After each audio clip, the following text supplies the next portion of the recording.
Have you ever wondered how professional golfers are able to make all, if not most of their shots with a putter? Well, most people say it's simply just a result of physical practice over time. Although they are not completely incorrect, there is a major component they are still missing, which is the mental rehearsals they do prior to their game days.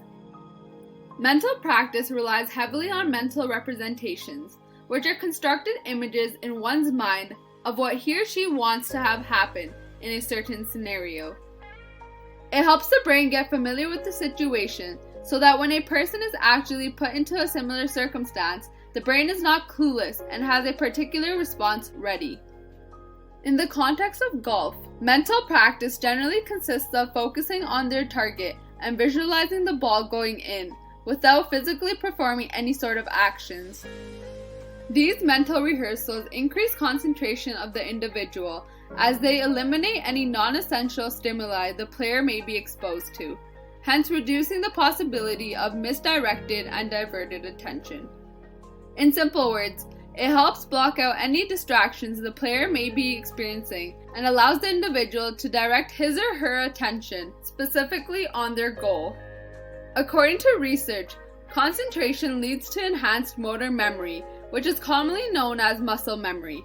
Muscle memory is the phenomenon that explains why athletes are able to perform specific tricks even after years of recovery.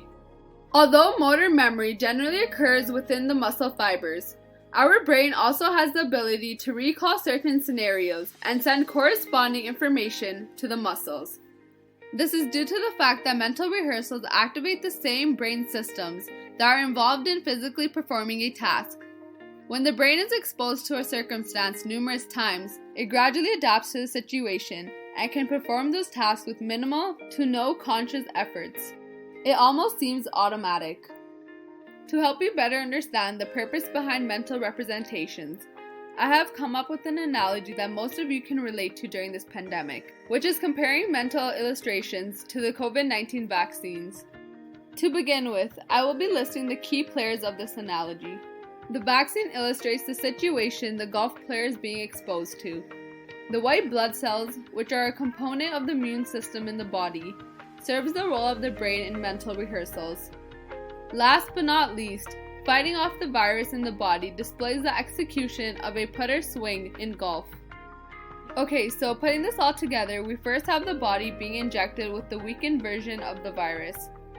This virus is then detected by the white blood cells and a response is formulated, which is to produce long-living antibodies while blocking out other stimuli.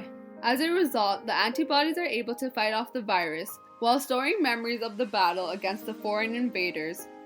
Similarly, the golf player is being exposed to a situation where he or she needs to put the ball in the target. Just like the immune system, the brain directs its focus on the goal and eliminates the noise from the crowd, which can be described as an external stimulus. As a result, the mental vision then allows the player to see the desired outcome internally. Similar to the COVID vaccine scenario, the brain stores this memory and is able to recall the process when experiencing a related situation, but in real life. Overall, as you can see, both the COVID vaccines and the mental representation serve the purpose of preparing oneself for any potential exposure to such situations in the future. That's it! I hope you enjoyed this short video. Thank you for listening.